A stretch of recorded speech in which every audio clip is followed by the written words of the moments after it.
I stand in the server room at 3 in the morning, my hand hovering over the delete button. The terminal screen glows in the darkness, showing the proprietary algorithm I built from scratch over 4 years. My boss' words echo in my mind. Why would we pay more when we're already getting this performance? I discovered the email chain 2 hours ago. They called me undercompensated and low flight risk. They forgot one crucial detail. I owned the code, and tonight, I was taking it all back. 6 months before that night in the server room, my life looked completely different. Or maybe it looked exactly the same, and I just hadn't realized how wrong that was yet. My name is Shirley, and I'm a senior software engineer at Novatech Solutions in Austin, Texas. I've been with the company for 4 years, ever since they were a scrappy startup operating out of a converted warehouse downtown. Back then, there were 12 of us total. Now we have 150 employees spread across 3 floors of a gleaming office building near the Domain. I live alone in a studio apartment about 20 minutes from work. It's small, just 500 square feet, but I'm barely ever there anyway.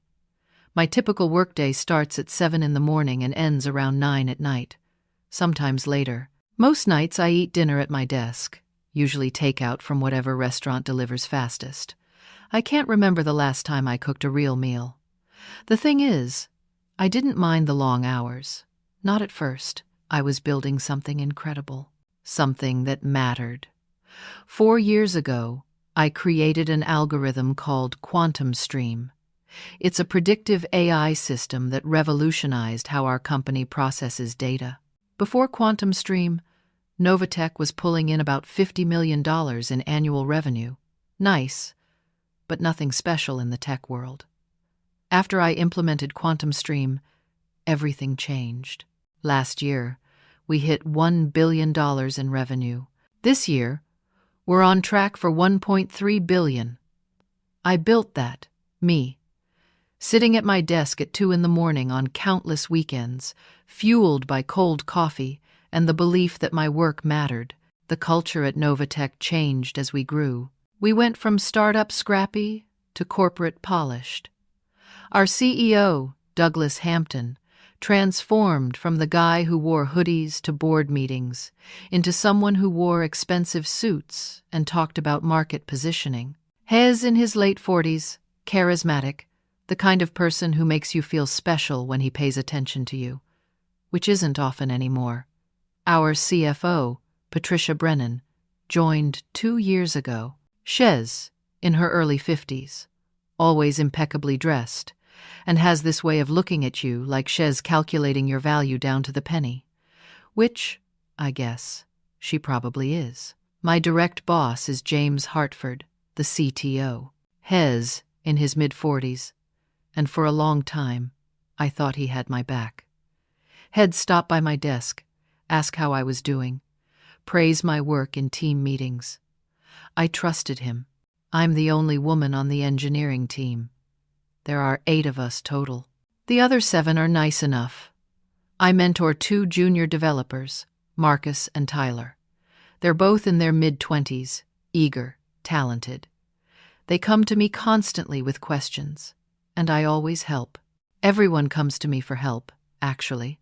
When something breaks, they call Shirley. When someone needs to understand how a system works, they ask Shirley. When we have a client emergency at 10 at night, Shirley stays to fix it. The praise was constant. Great job, Shirley. We couldn't do this without you. You're amazing. But praise doesn't pay rent. Praise doesn't make up for the fact that I've missed my sister's last 3 birthdays because of work emergencies. Praise doesn't give me back the relationship that ended because my boyfriend said he felt like he was dating a ghost. For 2 years, it'd been promised a significant bonus. Next review cycle, they'd say, when the numbers come in. After we close this funding round, the numbers always came in. We closed the funding rounds, but the bonus never materialized. This year, I decided I was done waiting. I started researching industry salary standards. I was making $90,000 a year. The market rate for someone with my skills and experience was $150,000. I was $60,000 underpaid. I spent weeks preparing my pitch. I documented everything. My contributions to the code base, the revenue directly attributable to Quantum Stream, my performance metrics, which showed I was responsible for 80% of the system's efficiency improvements. I practiced in front of my bathroom mirror until I could deliver the whole presentation without my voice shaking. I was going to ask for a promotion to principal engineer and a $50,000 bonus. It felt reasonable, conservative even, given what I'd contributed. I scheduled a meeting with James. He moved it 3 times.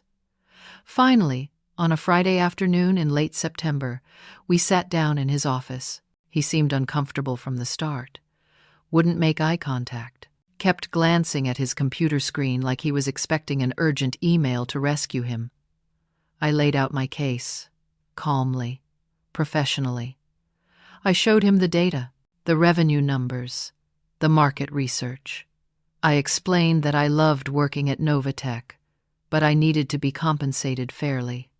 When I finished, James leaned back in his chair.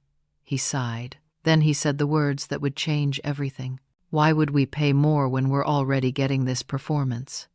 I must have looked confused, because he continued. Look, Shirley, I understand you want more money. Everyone does, but the reality is, budgets are tight. We need to be conservative with our spending. You're doing great work, truly. But bonuses are for exceeding expectations. Your current work is meeting expectations. Meeting expectations, 4 years of 70-hour weeks, $1 billion in revenue, meeting expectations. We really appreciate everything you do, he added, like that made it better. But I can't justify a bonus or promotion right now. Maybe we can revisit this in another year. Another year. The meeting lasted 12 minutes. I know because I looked at the clock when I walked back to my desk in a daze. 12 minutes to tell me that 4 years of my life, 4 years of sacrifice, meant nothing. I sat at my desk and stared at my computer screen. The Quantum Stream dashboard was open, showing real-time processing metrics. Millions of data points flowing through algorithms I'd written, generating thousands of dollars in revenue every single hour. And I was worth $90,000 a year. Meeting expectations. I felt something crack inside me. Not break, exactly. Just crack. Like the first fracture in glass before it shatters. I didn't cry. I didn't yell. I just sat there, numb, watching the numbers scroll across my screen, feeling my 4 years of loyalty and dedication evaporate into nothing. I should have gone home that Friday evening. Everyone else did. By 6:30, the office was empty. The cleaning crew came through at 7. By 8, it was just me and the hum of the servers. I couldn't leave. I was too upset to drive, too wired to sleep. So I did what I always do when emotional. I worked. There was a minor bug in the system I'd been meaning to fix. Nothing urgent. Just a small inefficiency in how the algorithm processed certain data types. I pulled up the diagnostic tools and started tracing through the code. To fix the bug, I needed to check the server logs.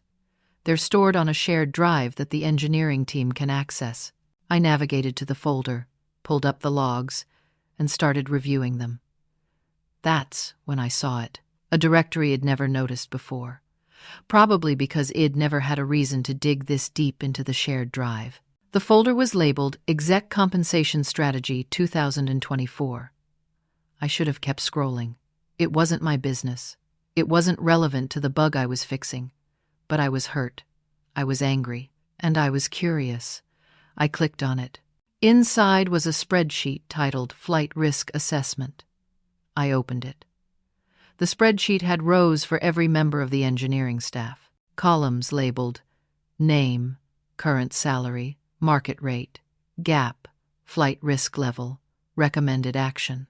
I scrolled down to my row. Shirley Anderson, $90,000. Market rate, $155,000. Gap, $65,000. Flight risk level, low. Recommended action. Maintain current compensation. Undercompensated but loyal. No competing offers observed. I read it 3 times. Each time, the words got worse. Undercompensated but loyal. Low flight risk. No competing offers observed. They knew. They knew exactly how underpaid I was, and they decided to keep it that way. But it got worse. Attached to the spreadsheet was an email chain between Patricia, Douglas, and James. The thread started 3 weeks ago. Patricia wrote, "Per our discussion, Shirley remains our most cost-effective asset. Suggest we defer any compensation adjustment minimum 18 months. Her personal situation indicates low mobility, single, no dependents, limited external network. Shay's ideal for long-term value extraction with minimal investment. Value extraction, like I was a resource to be mined." Douglas replied, "Agreed. The quantum stream revenue more than justifies current spend ratios. She's generating approximately $14 million annually per compensation dollar. Industry average is 3-to-1. Excellent margin." I was a margin. A ratio. A line item on a spreadsheet. James, my boss, the person I trusted, replied, "Understood. I'll handle the review conversation on Friday. We'll position it as budget constraints.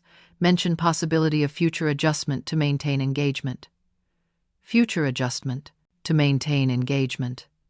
They'd planned it, the whole conversation. Jameis' discomfort wasn't guilt. It was him following a script. I kept reading.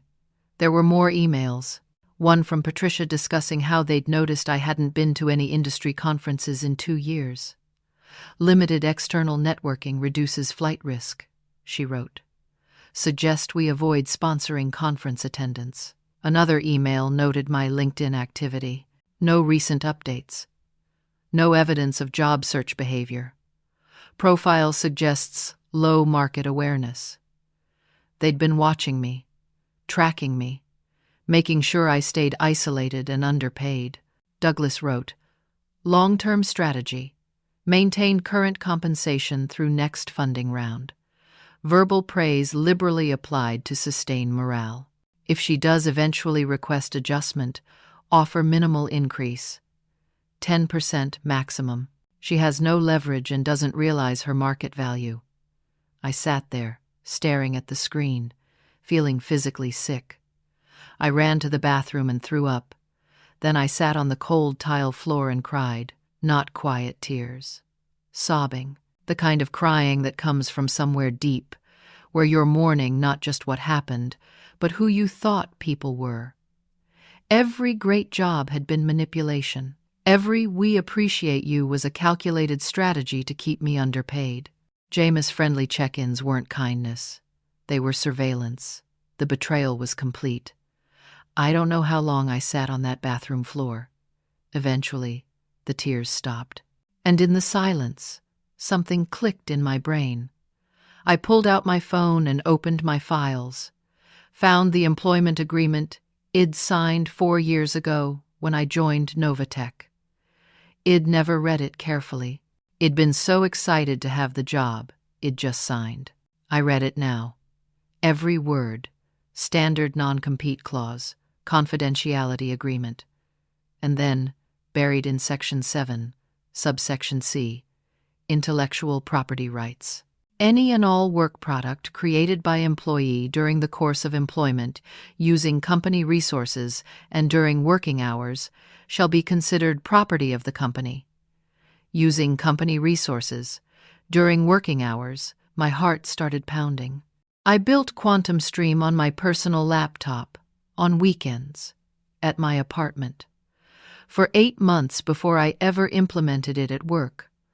I pulled up my personal GitHub account on my phone, scrolled back 4.5 years. There they were. Commit after commit, time-stamped, dated. Every single line of the original quantum stream algorithm, developed on my personal computer, on my personal time, before I ever worked a single hour of overtime for Novatech. The intellectual property agreement was clear. Work created during employment, using company resources, during working hours. Quantum Stream didn't qualify. I owned the code. They'd been building $1 billion company on my intellectual property, and they didn't even realize it. I sat there on the bathroom floor, phone in hand, understanding crystallizing like ice. They had all the power, the salaries, the bonuses, the decisions. They'd used that power to exploit me, systematically and deliberately. But I had something they didn't know about. I had the nuclear option. I could take it all away. My hands were shaking, not from fear anymore, from possibility. I gathered myself up off the floor, washed my face, walked back to my desk on unsteady legs. I opened my laptop, pulled up the Quantum Stream source code, started tracing through it, identifying every piece that came from my original personal project. It was everything. The core algorithm, the optimization protocols, the data structures, every critical component traced back to code I'd written before Novatech ever touched it. They didn't own Quantum Stream. I did. It was 3 a.m. when I finally left the office. I drove home in a daze, my brain spinning with the implications. I didn't sleep that night. I couldn't. I just lay in bed, staring at the ceiling, thinking about 4 years of my life, 4 years of being called a cost-effective asset, 4 years of being told I was lucky to have my job while they made millions off my work. By the time the sun came up, I knew what I had to do, but I was terrified. Monday morning, I went to work like normal, walked in at 7, coffee in hand, smiled at the receptionist, sat down at my desk, and opened my laptop. But nothing was normal anymore. I watched James walk past my desk. He gave me a little wave, that same friendly gesture Head done 1,000 times before. Now, it made my skin crawl. Every time Head asked how I was doing, Head been checking if I was still placated, still compliant, still profitable. Douglas came through the engineering floor around 9:30. He does this sometimes, walking the floor like he's a man of the people. He stopped near my desk, gave me a thumbs up, and said, "Keep up the great work, Shirley." I smiled back, said, "Thanks." What I wanted to do was scream. I wanted to pull up that email chain on the big monitor and make everyone read it. I wanted to watch his face when he realized I knew, but I didn't. I just smiled and turned back to my computer. I spent Monday researching, not coding, research. I had my code editor open so it looked like I was working, but I was actually reading everything I could find about intellectual property law, about licensing agreements, about what happens when a company uses IP they don't own. I learned a lot. I learned that what Novatech had done was legally questionable at best. I learned that I could demand licensing fees for past use. I learned that I could revoke their access entirely. That evening, I called my friend Sarah. She's a lawyer, practices family law mostly, but she knows enough to point me in the right direction. Hypothetically, I said, trying to keep my voice casual, if someone wrote code on their own time, on their own equipment, and then their employer used that code to make money, who owns the code? Sarah was quiet for a second. Then she said, hypothetically, the person who wrote it, unless they signed something explicitly transferring ownership. Why? Is this about you? Maybe, I said.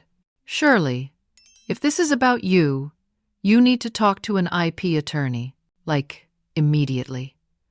This isn't hypothetical territory. This is serious money territory. I thanked her and hung up. Spent another hour researching IP attorneys in Austin. Found 3 who specialized in tech. Made a note of their names. But I didn't call. Not yet. I needed to be sure. Tuesday was worse than Monday. We had an all-hands meeting. Patricia stood up front with a presentation about quarterly earnings. She clicked through slides. Revenue growth, profit margins, market expansion. Then she showed a graph. Revenue over time. The line was flat until 4 years ago. Then it shot up like a rocket. The inflection point was labeled Quantum Stream Implementation. Everyone applauded. Patricia smiled and said, "This growth is thanks to our incredible engineering team. Everyone here should be proud. Our incredible engineering team. Not Shirley. Not the person who actually built the thing. The team." I sat in the back of the conference room and clapped along with everyone else. My face hurt from fake smiling. After the meeting, I walked back to my desk, past a group of executives I didn't know well, standing near the coffee machine. I wasn't trying to eavesdrop. I was just getting coffee. One of them said, "Patricius, a genius. Engineering costs are way below industry average. She's keeping our margins incredible." The other one laughed. "That algorithm prints money and we're paying bargain basement rates for it. Best investment we never made." They didn't see me. I was invisible, just like always. I walked back to my desk and sat down. My hands were shaking so badly I couldn't type. Bargain basement rates, best investment we never made. They were proud of exploiting me. Wednesday, I barely ate. Couldn't sleep. My apartment felt like a cage. Work felt like a battlefield where only I knew there was a war happening. I kept thinking about everything I'd given up for Novatech. My sister Emma lives in Denver. I haven't seen her in 8 months. She got engaged last spring and I missed the party because of a work emergency. My college roommate got married in June. I sent a gift but couldn't attend. The wedding was on a Saturday and I was debugging a system failure. I had no social life. No hobbies, no relationships. I'd poured everything into this job, into this company, and they'd calculated exactly how little they could pay me for maximum profit. Thursday night, I made my decision. I was getting my code back. Not revenge. That wasn't the right word. Reclamation. Taking back what was mine. But I needed help. This wasn't something I could do on my own. Friday morning, I called in sick. First time in 4 years. Then I spent the day documenting everything. I took screenshots of the email chain, saved them to 3 different cloud accounts, forwarded copies to my personal email, downloaded my entire employment agreement, pulled up every GitHub commit from my personal account showing the original quantum stream development. I had proof. Mountains of it. That afternoon, James called me. I let it go to voicemail. His message: "Hey Shirley, hope you're feeling better. Just wanted to check in. Also, I have some good news. Can you come by my office when you're back?" "Good news. Sure." I deleted the voicemail. Monday morning, I came back to work. James saw me walk in and immediately waved me over to his office. "Feeling better?" he asked. "Much better," I said. "Great. So I have something for you." He pulled an envelope out of his desk drawer and slid it across to me. He was smiling. "We wanted to show our appreciation for all your hard work. A spot bonus. A bonus. Finally." I opened the envelope. It was a gift card to a restaurant downtown for $1,000. I stared at it. $1,000. After they'd denied me $50,000. After they'd made $1.3 billion from my work. "We really value everything you do," James said. He looked pleased with himself, like he'd done something generous. "Thank you," I said. My voice sounded normal, calm. That surprised me. "You're welcome. You've earned it." I walked back to my desk, sat down, looked at the gift card.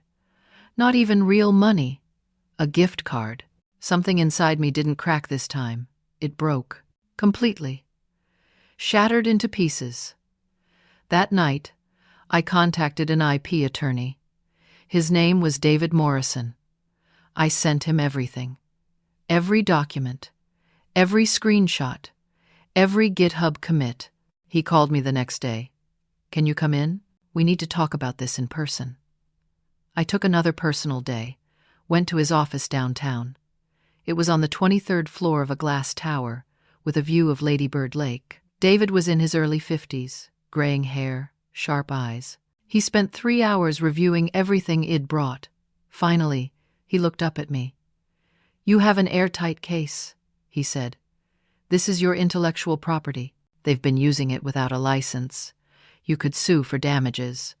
We're talking tens of millions, possibly more." "I don't want to sue," I said. He looked surprised. "No, I want to revoke their access.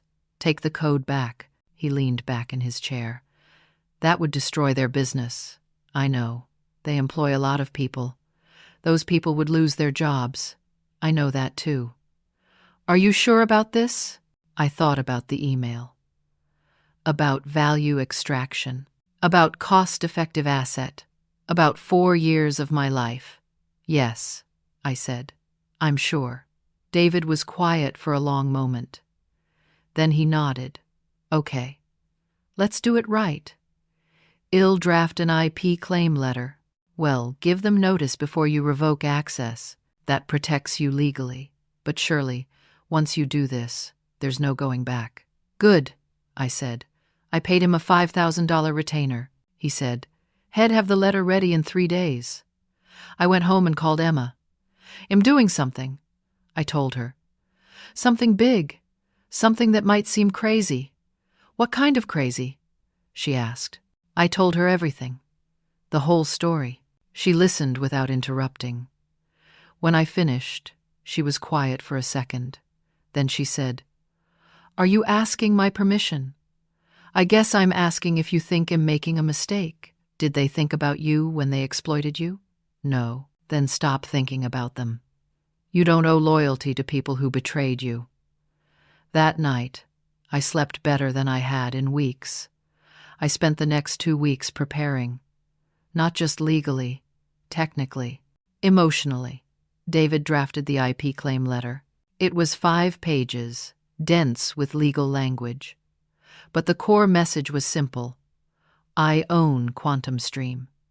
Novatech has been using it without license. I'm revoking their access. If they want to negotiate licensing terms, my rate is $10 million per year. 10 million sounded insane. But David walked me through the math. Quantum Stream generated over $1 billion in annual revenue. 10 million was less than 1%. It was actually generous. While David handled the legal side, I worked on the technical side. I still had admin access to all Novatech systems. It built most of them, after all. No one had ever revoked my access to anything. Why would they? I was low flight risk. I created a script that would cleanly extract all my proprietary code from their systems. I wasn't trying to destroy their data or sabotage anything. I just wanted to remove what was mine. The script was elegant. It would identify every function, every module, every line that originated from my personal GitHub commits. Then it would delete those components and leave everything else intact. Without my code, Quantum Stream would be an empty shell. It would boot, it would run, but it wouldn't do anything useful. All the magic, all the functionality that made it valuable, would be gone. I tested the script in an isolated environment, ran it again and again until I was certain it worked perfectly. It would take about 17 minutes to execute on the live system. I also started preparing for what came after. I updated my LinkedIn profile for the first time in 2 years. Suddenly, recruiters started reaching out. Apparently, senior engineers with AI experience were in high demand. Who knew? I had 3 phone interviews in 1 week. One company, a competitor of Novatech, offered me $170,000 plus equity.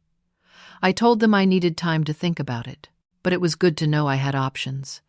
Over those 2 weeks, I gradually packed up my desk.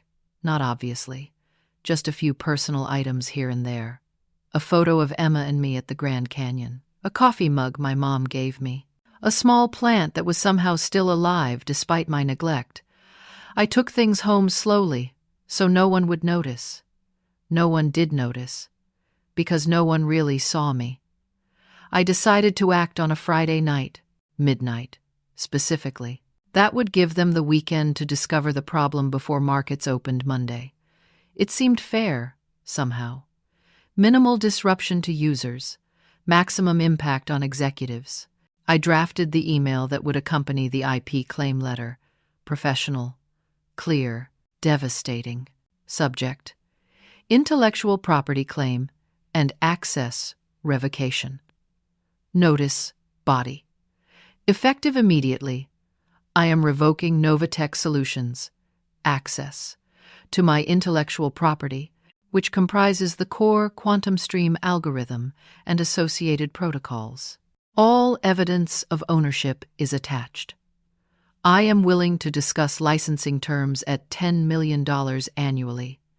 My attorney's contact information is below.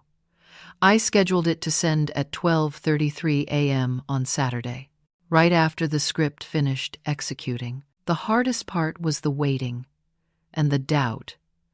Thursday night, the night before Id planned to act, I almost backed out. I sat on my couch, staring at my laptop, thinking about all the people who worked at Novatech, the receptionist who always smiled at me, Frank, the security guard who worked nights, Marcus and Tyler, the junior developers I'd mentored.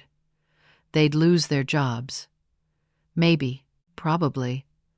Was that my responsibility? I called Emma again. I don't know if I can do this, I said. Why not? Because it's not just about them. It's about everyone else. Good people work there, surely, Emma said gently. Whose choice was it to build a billion-dollar company on stolen IP? They didn't steal it. They didn't realize. They didn't realize because they didn't care. They saw you as a resource. They made their choices. Now you're making yours. You're not responsible for their business decisions. You're only responsible for yourself. She was right. I knew she was right. But I still couldn't sleep that night. Friday morning, I went to work. Last day. Though no one knew that except me.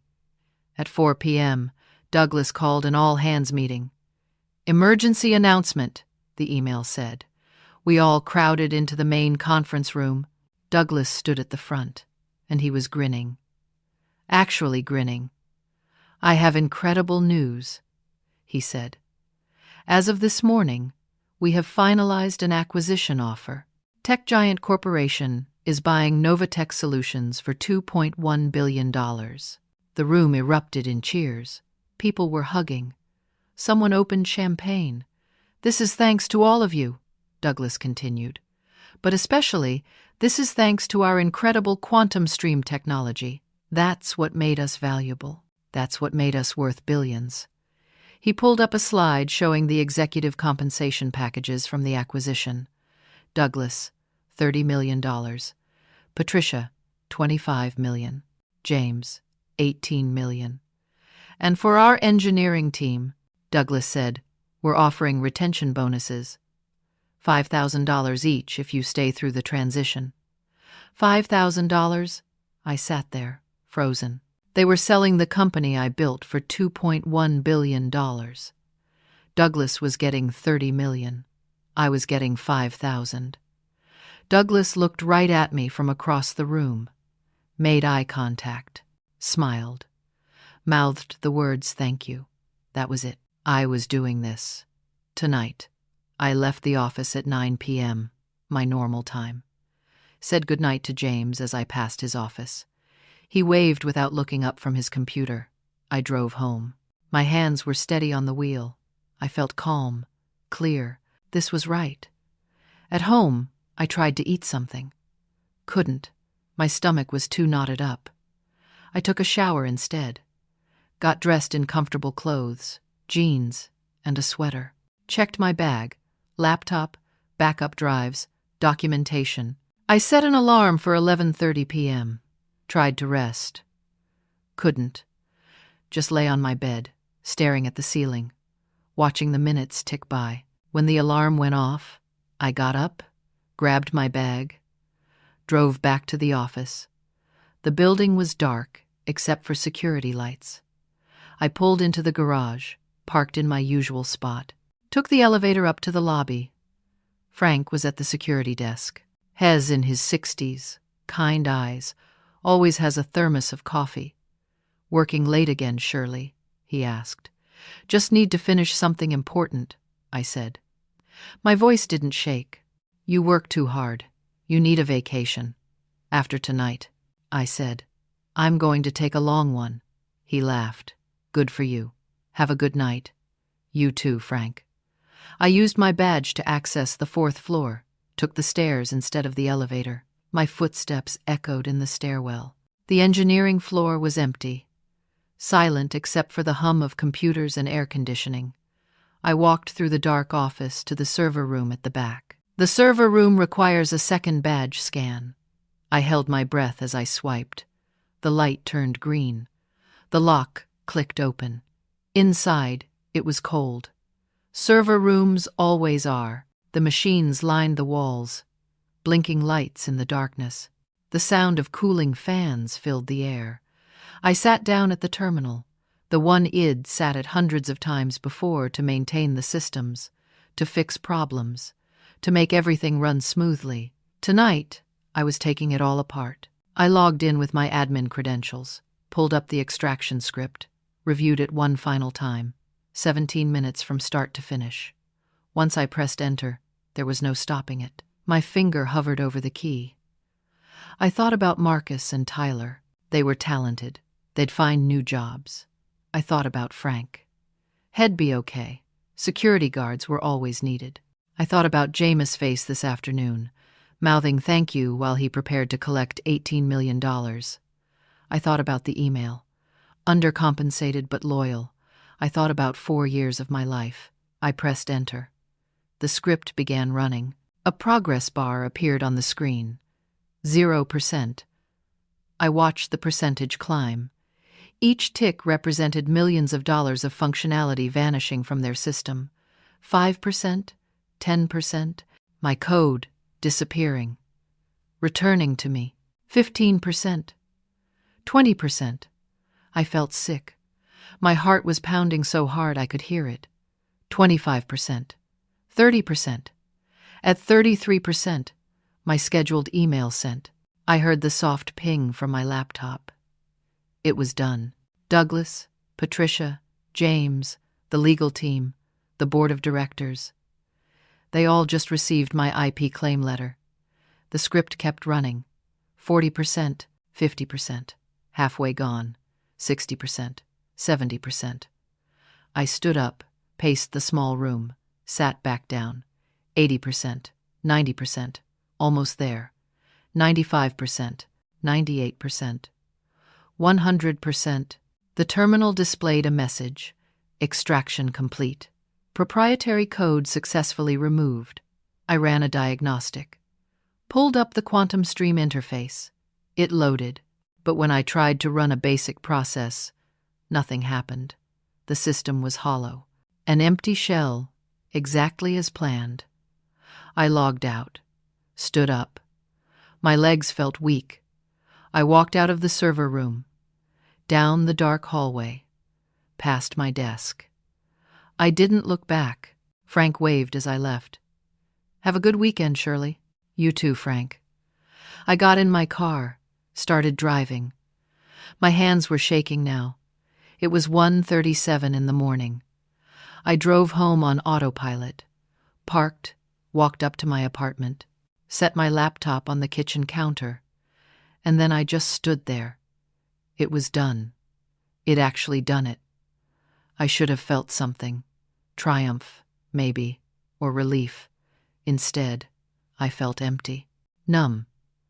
I sat on my couch, opened my laptop, stared at my inbox. Nothing yet. They didn't know yet. I imagined what would happen in the morning. Someone would try to use Quantum Stream. It wouldn't work. They'd call James. He'd call the engineering team. They'd spend hours trying to figure out what happened. And then they'd check their email. I closed my laptop, lay down on the couch, told myself I should sleep. I couldn't. I just lay there in the dark, waiting for the explosion. At 8:43 a.m., my phone lit up like a firework.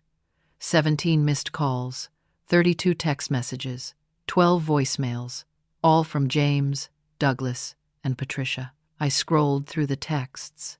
James. Call me now, James. Shirley, where are you? James. The system is down. We need you. Douglas. What have you done? Douglas.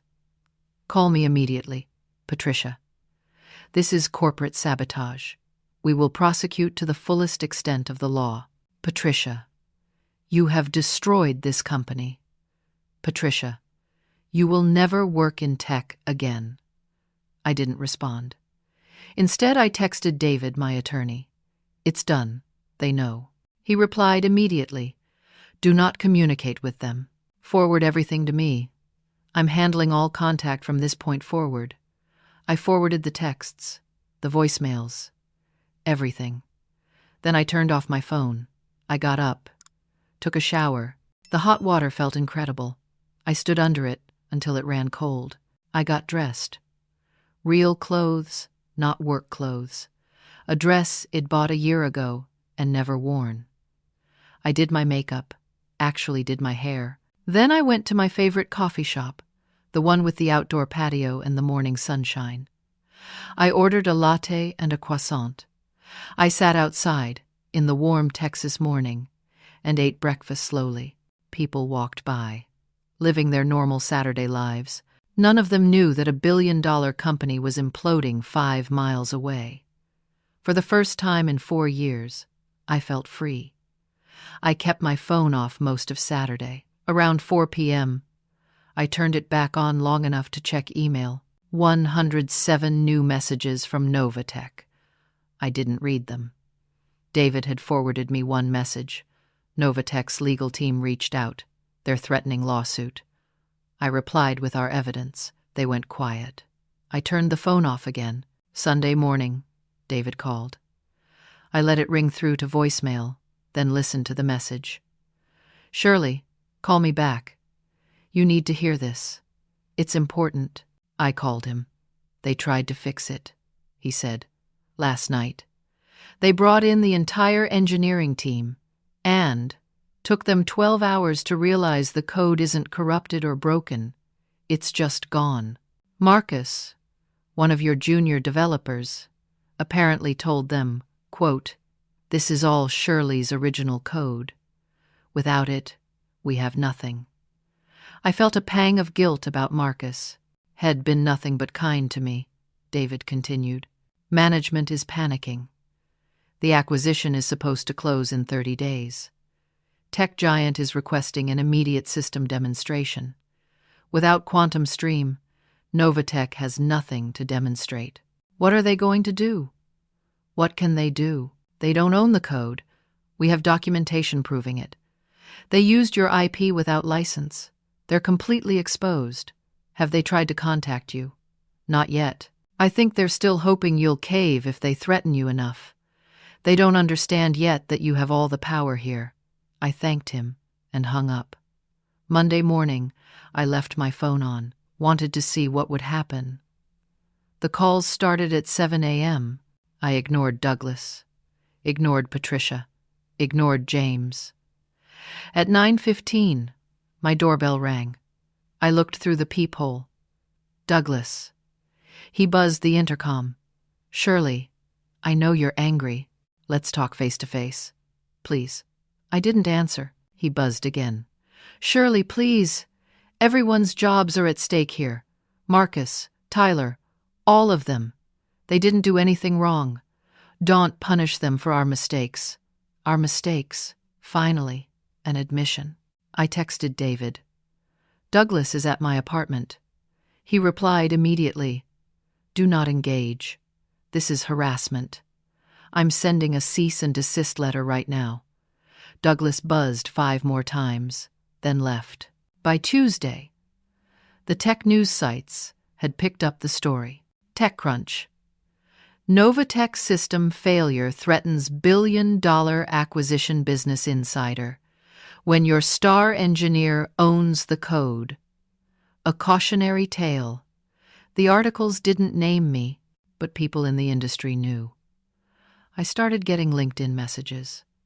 Most were supportive. Good for you. Companies need to learn they can't exploit people. You're a hero. Some were angry. You destroyed 150 jobs over your ego. Selfish and vindictive. I didn't respond to any of them. Wednesday, David called with an update.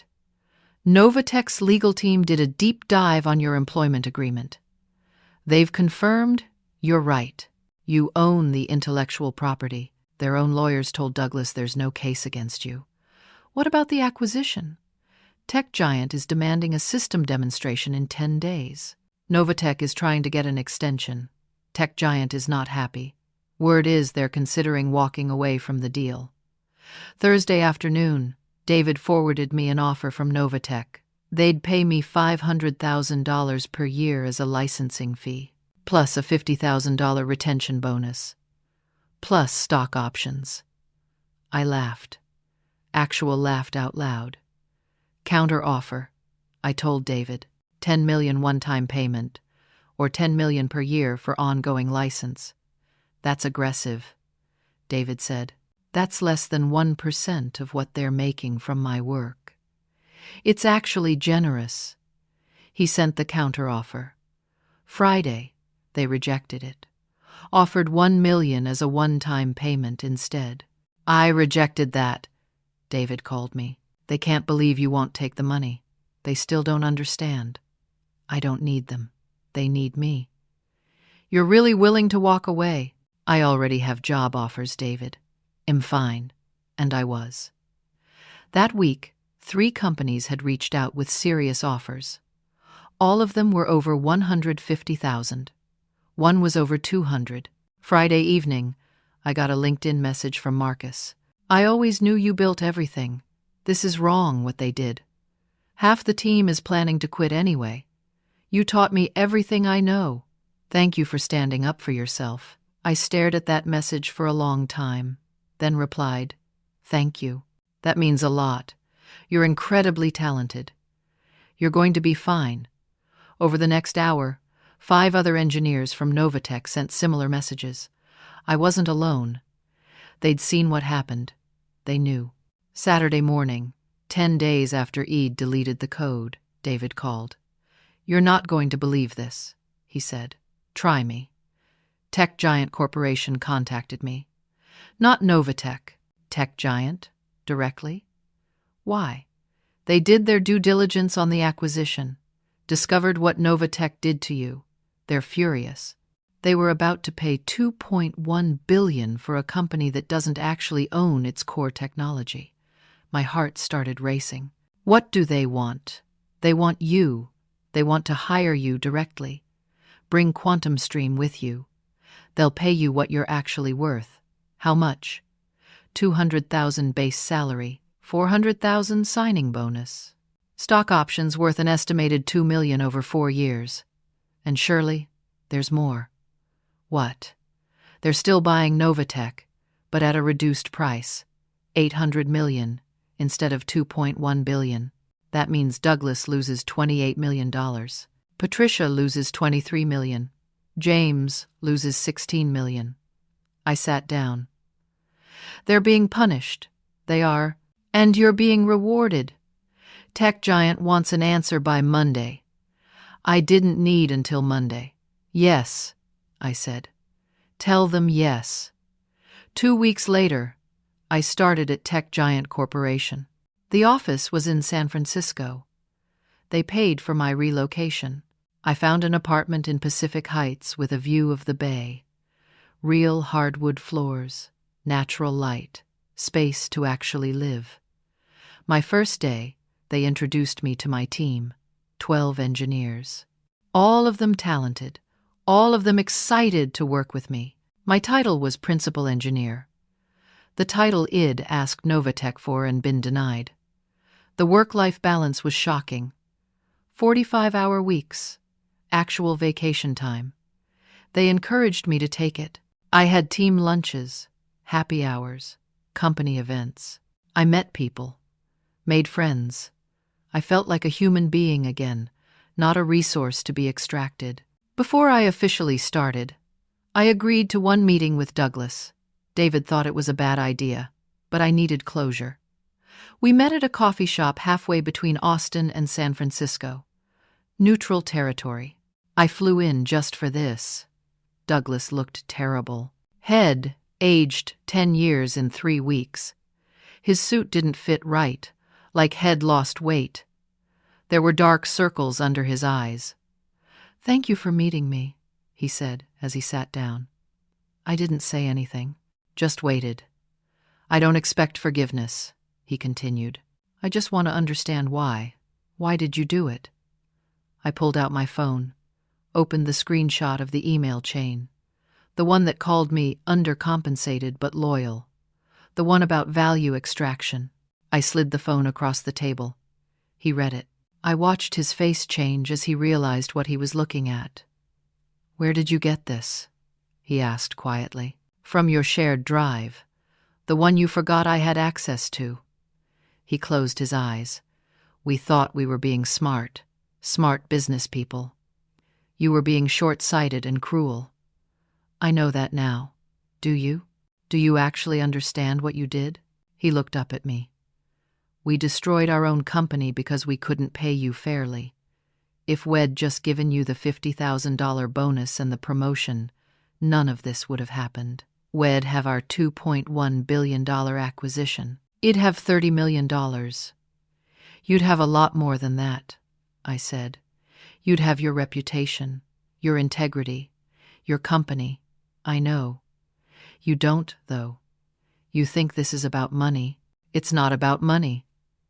It's about being seen, being valued, being treated like a human being instead of a line item on a spreadsheet." Douglas was quiet for a long moment. Then he said, "It wasn't a business decision. You're right. It was a moral failure. Finally, he got it. We saw you as a cost center," he said. "Not as a person, not as the human being who built everything we had. That was wrong." "Yes," I said. "It was. For what it's worth, I'm sorry. It's worth something. Not much, but something." We sat in silence for a minute. Then Douglas asked, "What happens now? To you, I mean." "I'm at Tech Giant. I'm doing great. I'm happy." "Good. That's good. You deserve that." He stood up, held out his hand. I looked at it for a second, then shook it. "Goodbye, Douglas. Goodbye, Shirley." I watched him walk out of the coffee shop. He looked smaller somehow, diminished. I felt nothing. Not satisfaction, not anger, nothing. He was just a person who made bad choices and had to live with the consequences. I flew back to San Francisco that evening. The story didn't end there. It became a case study. Business schools taught it. The cost of undervaluing talent. The Novatech case study. Articles were written about me. I did a few interviews. Spoke at a couple of conferences. Not because I wanted fame, because I wanted other people, especially women in tech, to know their worth. I started mentoring again, found a local organization that connected experienced engineers with newcomers. I met with my mentees twice a month, taught them not just about code, but about knowing their value, about not accepting less than they deserved. Marcus and Tyler both ended up at Tech Giant too. I'd put in a good word for them. They got significant raises. Both are thriving. We get lunch once a week. They still ask me questions. I still help them. But now it's different. Now they're my colleagues, not just my students. Patricia left tech entirely. Last I heard, she's working in private equity, probably running the same calculations on different people. James is still at Novatech. The company was acquired by Tech Giant for $800 million, like David said. Most employees kept their jobs, but management was restructured. James was demoted. He reports to someone else now. I heard he tried to reach out to me once, to apologize. I didn't respond. Some bridges, once burned, stay that way. Douglas stepped down as CEO. The board replaced him. I don't know what he's doing now. I don't really care. 6 months after I started at Tech Giant, I moved into a bigger apartment, 2 bedrooms. View of the Golden Gate Bridge. I can actually afford it. I have work friends now. Real friends. We get drinks on Fridays. Go hiking on weekends. I joined a book club. Started taking yoga classes. I'm dating someone. His name is Andrew. He works in product management at a different company. We met at a tech networking event. Hess kind, patient. He actually listens when I talk. We've been together for 3 months. It's going well. I visit Emma in Denver every other month. We're close again. She was right about everything. My life has balance now. Work is important, but it's not everything. I'm not sacrificing my humanity for a company that sees me as a number. Tech Giant rebuilt Quantum Stream with my licensing. It's more profitable than ever. I get quarterly royalty payments. Last quarter, I made an extra $80,000 just from royalties. The life lesson took me time to understand. It wasn't just about standing up to Novatech. It was about standing up for myself. For 4 years, I accepted less because I didn't believe I deserved more. I let them underpay me. I let them overwork me. I let them undervalue me. Not because they forced me to, because I didn't fight back. The company reflected my own self-doubt back at me. When I finally stood up, everything changed. Not just at work, in my entire life. I learned that your value isn't determined by how little you'll accept. It's determined by how much you know your worth. When you know your worth, you stop being afraid. You stop making yourself small. You take up space. You fight back. And you win. Not just the money or the title. You win yourself back. Last week, Tech Giant had our quarterly all-hands meeting. The CEO stood at the front and talked about our achievements. He pulled up a slide showing Quantum Stream's revenue, $300 million in 1 quarter. Then he said, "This is thanks to Shirley's incredible work. Everyone, please join me in recognizing her contributions." The entire company, 2,000 people, applauded. For me, by name. I stood up, waved, felt tears in my eyes. I thought about who I was 18 months ago. Invisible, exploited, afraid, and who I am now. Valued, empowered, free. Some people say I destroyed a company. I say I saved myself. And given the choice, I'd do it again. Every single time. People will take what you allow them to take. For years, I allowed everything. I thought loyalty meant sacrifice. I thought being easy to work with meant accepting less. I was wrong. Your value isn't negotiable. Your worth isn't up for debate. And you don't owe loyalty to people who see you as a resource instead of a human being. Standing up for yourself is terrifying. I know that. I lived that. But I also learned that staying small is more terrifying. Living a half-life, accepting scraps, making yourself invisible just to keep people comfortable, that's the real danger. When I deleted that code, I wasn't just taking back my intellectual property. I was taking back my dignity, my self-respect, my future. And now, a 1.5 years later, I'm living a life I actually want. Not a life I'm enduring. Not a life I'm surviving. A life I'm choosing. That's worth more than any bonus. More than any acquisition. More than any amount of money. I'm Shirley. I built a $1 billion algorithm. I stood up for myself. I won. And if you're in a situation where you're undervalued, underpaid, or unseen, I want you to know something. You can win too. Know your worth. Document everything. Don't be afraid to walk away from people who don't value you. and never, ever let anyone make you feel like you should be grateful for less than you deserve. Your work matters. Your time matters. You matter. Remember that. Have you ever been in a situation where you felt undervalued at work? How did you handle it? I'd love to hear your stories in the comments below. Your experience might help someone else going through the same thing. If this story resonated with you, please hit that like button.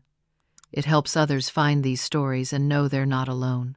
And if you want to hear more stories about standing up for yourself, fighting back against injustice, and finding your worth, subscribe to the channel. I share new stories every week about real people navigating difficult situations and coming out stronger. Share this story with someone who needs to hear it. Maybe someone who's struggling at work. Maybe someone who's accepting less than they deserve. Maybe someone who just needs a reminder that they have more power than they think. Thank you for listening to my story. Thank you for being here. I hope you know your worth. I hope you stand up for yourself. I hope you win. Take care of yourselves. You deserve it.